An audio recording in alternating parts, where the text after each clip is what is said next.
Hi, welcome back to Comfy Cozy Knitting. If this is your first time, my name is Laura Harden, and this is just where I talk about what I'm knitting. And I also like to share quotes from things that I've read recently and just chat. So today I have two finished projects, one that I'm extremely excited about, and then I have two works in progress and a couple quotes. So let's get into it. My first finished project is my Felix Pullover by Amy Christophers. I don't know why I can't say her name. It seems pretty simple. I want to say Christopherson, and I'm thinking of Fantastic Mr. Fox. Okay, so the Felix pullover. I knit this with acrylic yarn from Knit Picks. It's their Brava worsted in the colorway Hunter. And I've talked a lot about why I decided to knit acrylic, what my thoughts are on that. And suffice it to say that, well, I'll come back to this actually with one of my whips, but I definitely will be knitting another one, and I'm really excited for that. I don't have the yarn, so it's not going to be for a while, and I already have yarn for my field sweater.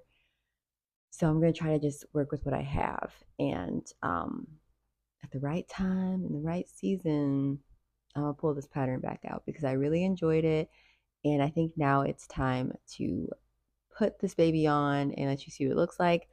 I used size 10 needles. I used interchangeables, and I put from Knit Picks.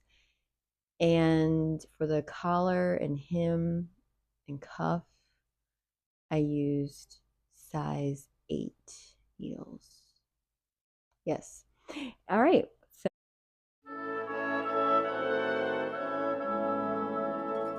So the first thing I want to say is when I first was talking to you guys about my plan with this, especially with it being acrylic and knowing that let me have some tea. I have tea. That's a whole different story about why I'm drinking tea right now and not coffee. I mentioned on a post, let's get a little more tea. I mentioned on a post that life has been lifing, and it really has. I had somewhat of a health scare recently, GI related. I've always had issues, but I've never been like officially diagnosed with anything.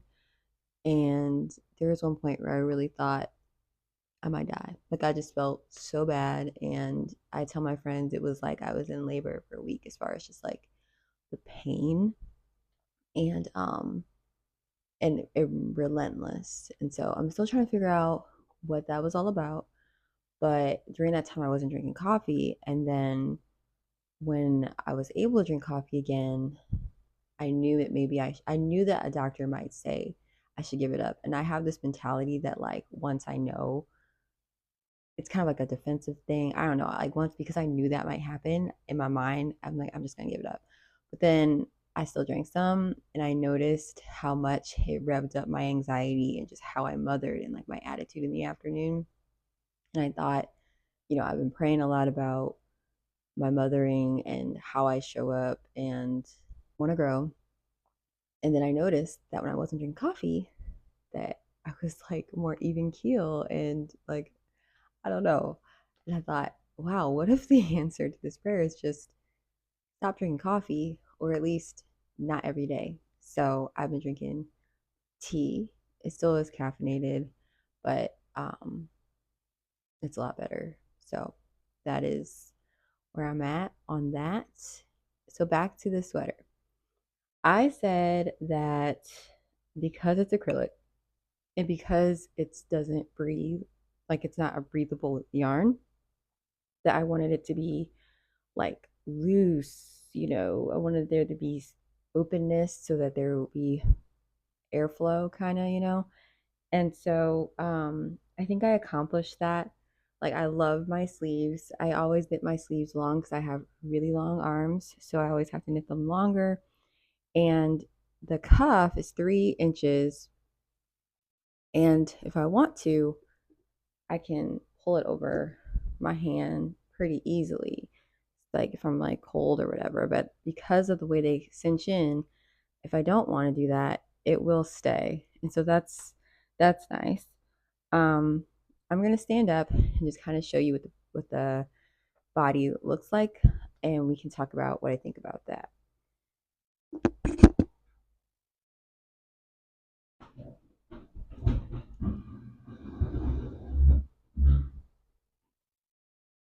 So you can kind of see how, okay, first of all, you might notice that I did not knit my hem as long as my cup, and I really should have. I think I would have accomplished more. This would come in more and shape better. I also wish that I had started the hem here. Um, or if I wanted this to all be shorter, maybe even here so that it ends about there. I think in my desire to not have my sweater to be as short as my Franken sweater, I what do you call it? Like I went too far in the opposite direction. Like I really wanted it to be long. I did not want this to ride up when I sit. I wanted to be able to wear pants that were not high waisted and to look good. Um, but I kind of feel like I did too much. And I also think if I wanted it to be this long, it would have worked a lot better with a split hem. And so I kind of wished I had pushed myself to learn how to do that.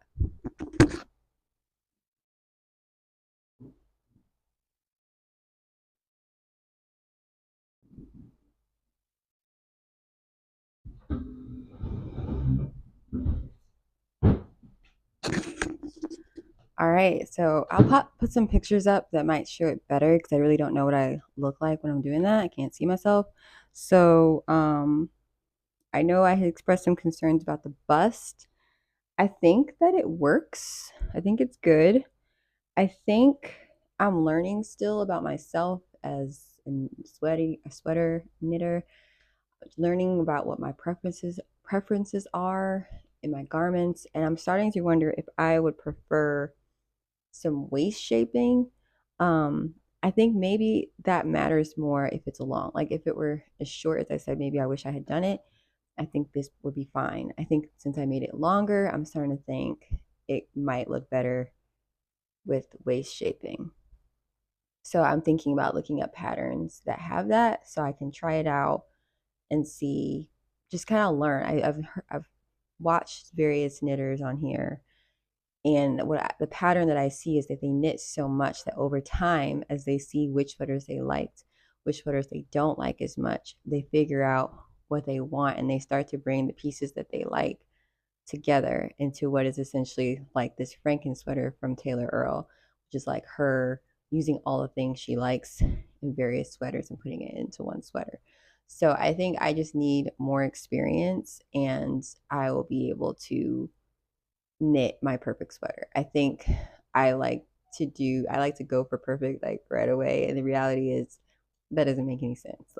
Like I don't have the experience. I also don't have the patience to figure it out in the moment. I think Allie of Allie Makes Everything, she's very particular and she will figure it out to get the best outcome she can absolutely get so she can love her her garments and get the most out of them. But I just think I am not. So for example, now as I'm sitting here, I think it the fit is perfect. Like I like how it's hanging. So I might be wrong. I do think that it would look better with a longer hem.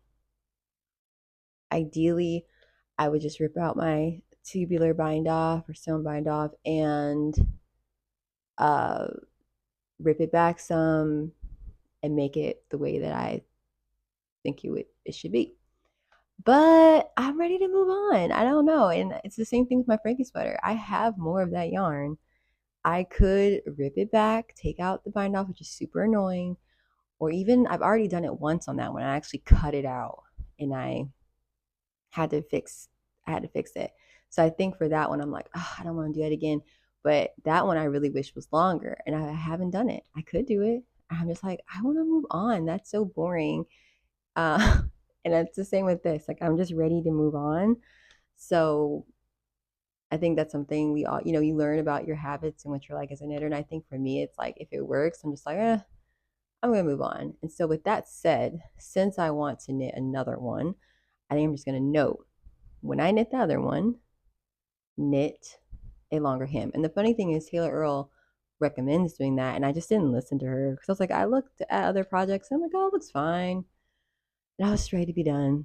And I'm glad I didn't, because if I had done it here, it would be even longer. The real issue is that I waited too long to start the hem.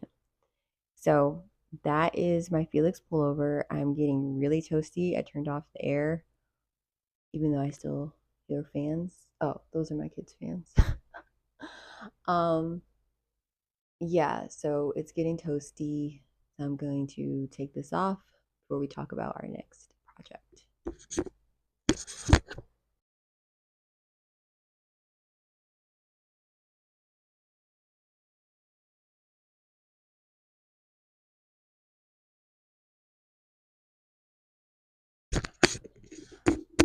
I have to say, I do love the color of that sweater. It's just so pretty, and I think it's one of my colors. So that makes me happy. My next finished project is the Trompe Le Monde socks by Summer Lee. And I don't have those because those were a gift knit, and I got those in the mail for my family member. And they got out later than I wanted to because of what I was talking about that I went through recently. But she loves them, and I'm just so happy because I was worried that the red would be a turnoff. But she really likes them, and I hope she gets good use of them. These are knit with Lancava Manio for the red yarn. I don't remember the precise colorway. It could be poppy, but I'm not sure. So I will hopefully put that information up here. If not, it's the red. It's the only red that is in the Lancava Manio colorway collection. And then for the coral pink, that's Cascade Heritage. And I want to say that is what it's called, is coral. Um, and yeah, that was a very fun knit. I knit those with US 1 needles and double pointed. And yeah, and it definitely flew off the needles. That's just what happens when you knit stripes. So that was really fun. And again, I'm just so happy that she likes them. They're really cute. And I'm anxious to get some Lancava Manios or Sulo. Actually, no, those were not Lancava Mania. Those were Lancava Sulos with fingering weight. And again, it's the only red one in that. So I'm anxious to get some socks cast on with that yarn again because I just love knitting with woolly yarn. And we'll talk about that in a bit. So yeah, I think that's it for my finished projects. So now I'll show you what I'm working on. All right, first things first, I always have a pair of socks that I'm working on.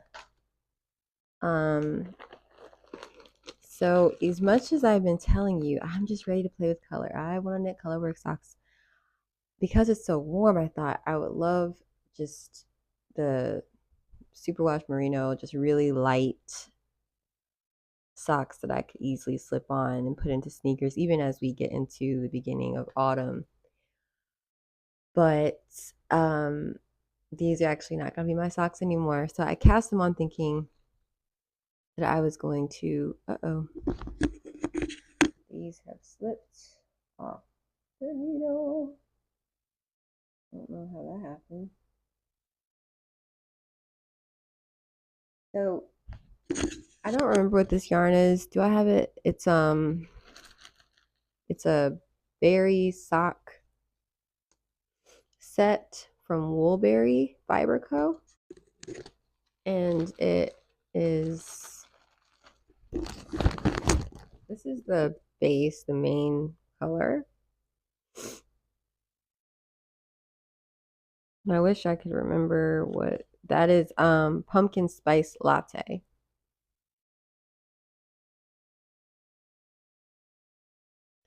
And then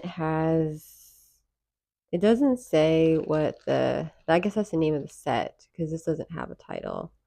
So I'm gonna put that on the toes. This is so tight. So I got this as a D stash on Instagram sometime last year, maybe last summer. It was impulse buy. And once I got it, I realized like the pattern that I wanted to use it for had like these flowers all over, and I was gonna use the light color for that, but I realized there just was not enough contrast for it to really work well, especially since they're both speckled.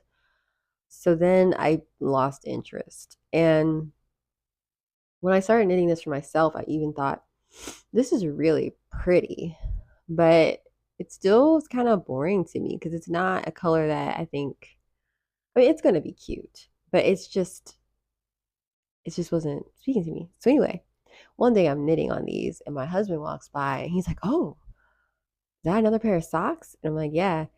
And he thought it looked really good.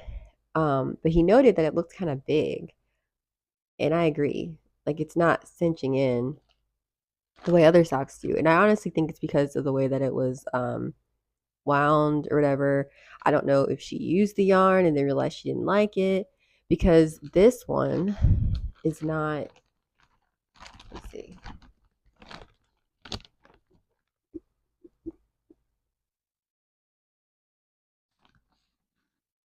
This one is not as wide as the other one. Like it's acting a little bit more like what I expect yarn to this type of yarn to act like when I'm knitting it for the first time. So anyway, he was talking about that and I can't remember everything he said, but it was very clear that he liked the yarn. And I was like, do you want me to knit socks? And he's like, no, no, no, like those are your socks, it's fine. And I'm like, but I just think it's okay. I'm not like, oh, I just love this, but you really like it. Like, would you like socks in this colorway? And he said yes. And so now they're his socks. So I'm going, and that kind of gives me more motivation to knit them. And it makes me think I could cast on another pair of socks that are for me. And I'm torn between one of my Colorwork Cuff Club socks, the one from June, or a sock from Summer Lee's book, where I could use my Magpie Swanky DK yarn to make a nice, cozy, warm sock.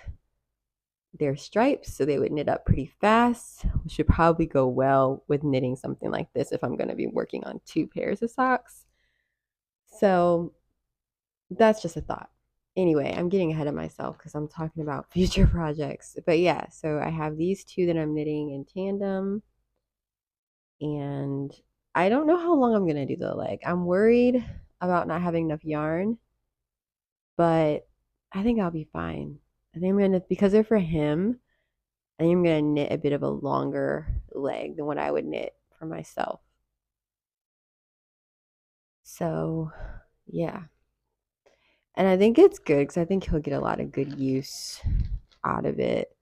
And boy, does he love his socks. All right. Last but not least, I'm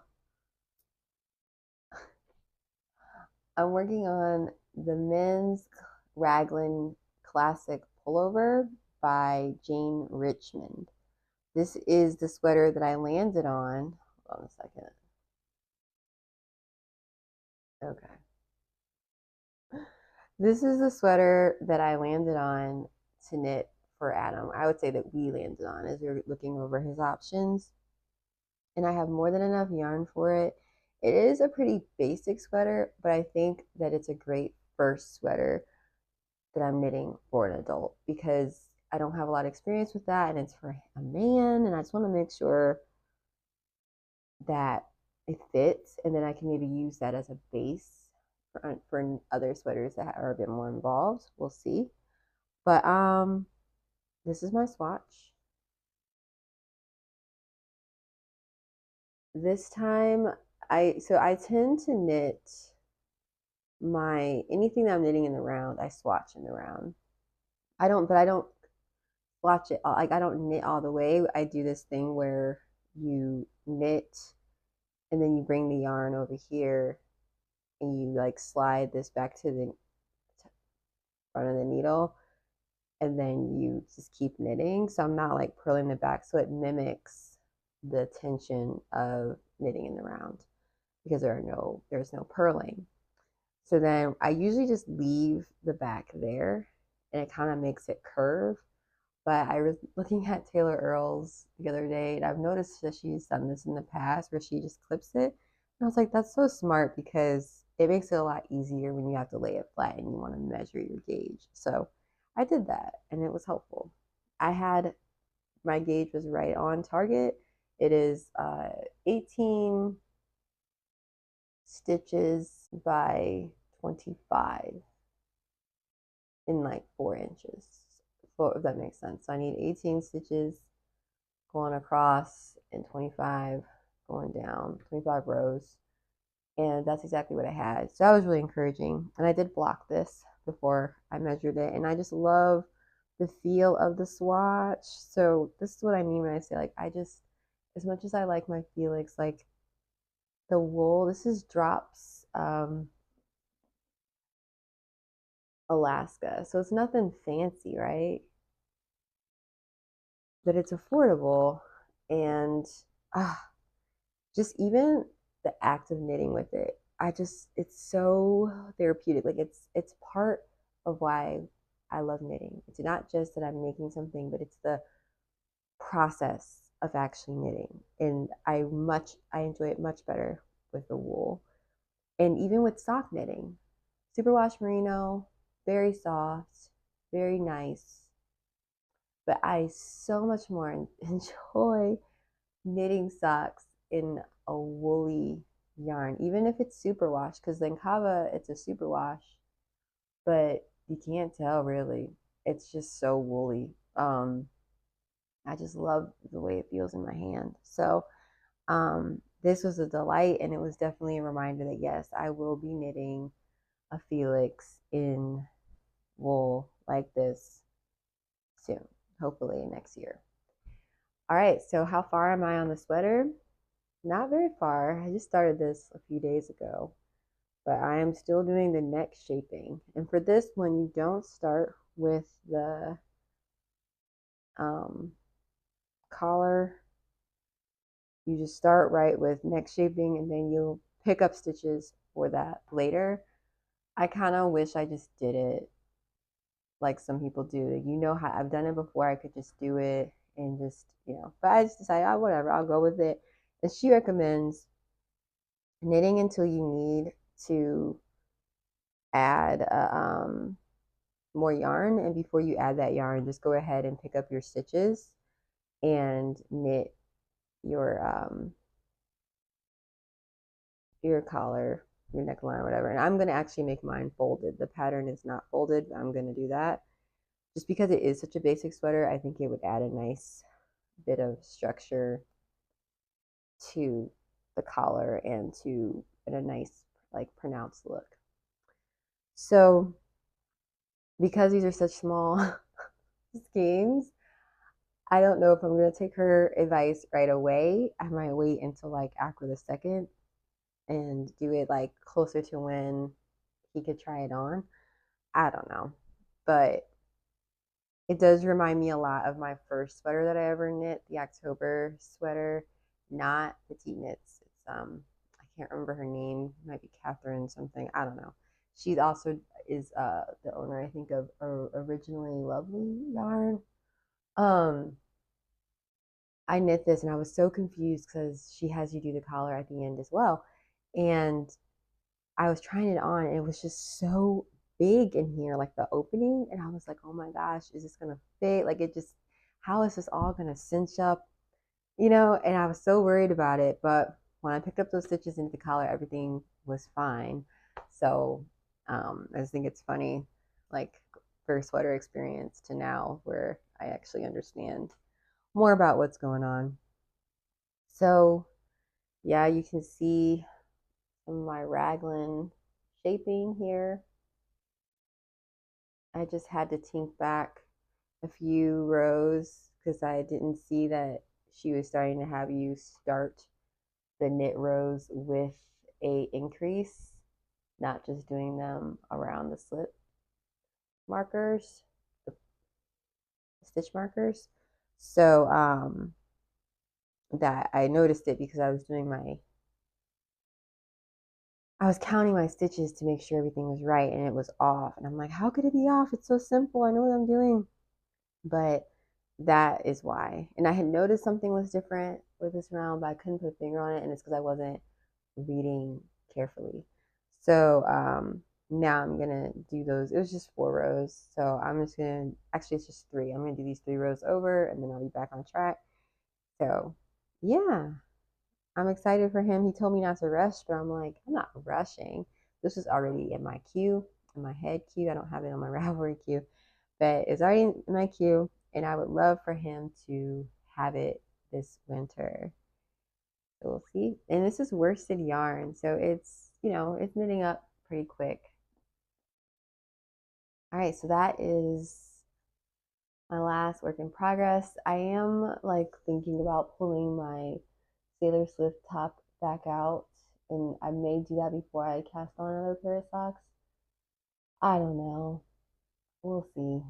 So now for Cozy with Books, I am going to share my last quote for Amusing Ourselves to Death. I just finished the book and returned it to the library. So this is my last quote, and it's the last paragraph in the book, I believe. Yeah. So it says, and this is from Amusing Ourselves to Death by Neil Postman. What I suggest here as a solution is what Aldous Huxley suggested as well, and I can do no better than he. He believed with H.G. Wells that we are in a race between education and disaster.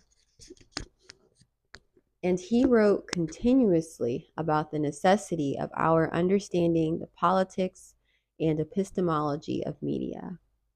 For in the end, he was trying to tell us that what afflicted the people in Brave New World was not that they were laughing instead of thinking, but they did not know what they were laughing about and why they had stopped thinking.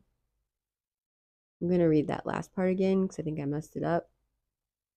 For in the end, he was trying to tell us that what afflicted the people in Brave New World was not that they were laughing instead of thinking, but that they did not know what they were laughing about and what they had and why they had stopped thinking.